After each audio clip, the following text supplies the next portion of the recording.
Now, Zara Davis from North Somerset's the fastest woman windsurfer in the world. But this sportswoman from Clevedon is not content with that title. Oh, no.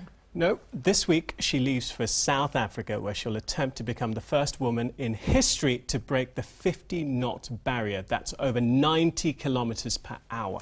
Yes, last year she managed over 45 knots, but now she wants the big 50, and she's here in the studio to join us.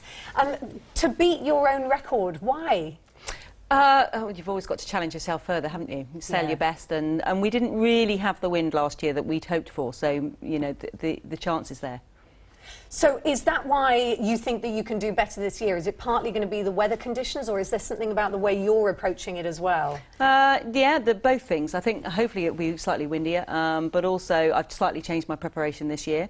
I've done a little less heavy lifting and a lot of suspension training to try and get my balance better, improve my core stability, and I've got slightly more security devices. I've got some Kevlar sports protection built into my wetsuit that I've got over from America. Somebody's very kindly provided me with a helmet which not only will protect me, but hopefully a bit like cyclists might sort of help the wind go across my head a little bit better. And I shall be using a board. This is the winning board from last year, but I'll be using one a little bit like this, but maybe a little bit smaller. Right.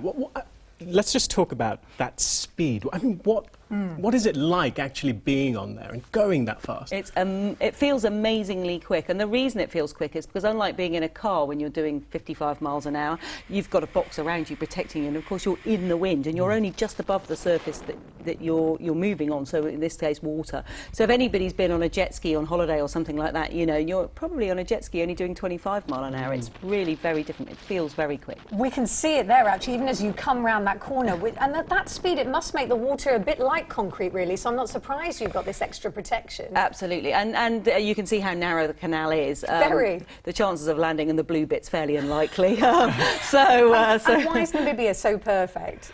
It's windy, and what's more, it's guaranteed windy in the right direction. Well, as guaranteed as anywhere in the right direction. You've got a very, very big hot desert, a very, very cold southern ocean, and the difference, and some low pressures. So the difference between those two things sucks air in. So we always know that the wind's going to be in pretty much the same direction, and about once a week it builds to somewhere around 50 knots. And that's where you want it. And that's where we want it. Yeah.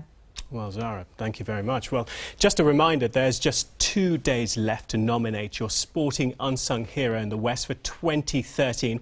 Now, it's an award that highlights the work done by people who give their time for free to help others take part in sport. Yeah, and actually, Zara, I know that you're a mentor, but perhaps I can ask you, do you have somebody who is I do, actually. I do a lot of different training, running, swimming, cycling, and one of the ladies who helps the coach with Westbury Harriers, a lady called Pat Gallagher, who's been teaching there forever. I'm sure she won't mind me saying that. And she's a fantastic coach and a real inspiration to the youngsters, so I think Pat Gallagher would be my unsung hero. So there you go, there's our first nomination. However, to properly nominate Pat, you'll have to go to this address, which is on your screen. It's bbc.co.uk/unsunghero, or call 0845 308 8000. Entries need to be in by Wednesday, everyone and Zara, OK? Thank you. Before you go off to Namibia.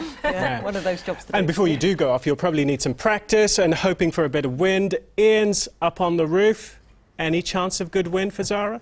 I couldn't give a forecast for down there sort of off the cuff, but I would imagine it's a fairly consistent story. I mean, certainly here, the winds aren't going to be an issue as we head on into tomorrow. Quite a chilly story, actually, developing up here tonight. And in fact, some of you, I'm sure, well, I know, read some hyperbole in one of the national papers over the course of the weekend, talking about the worst winter for 100 years and goodness knows what else. It's worth stressing that actually in the next 10 to 15 days, we expect temperatures to remain on the mild side of average, with nothing profoundly cold looming on the horizon. If you're interested in the Met Office views on some of those headlines, visit their website.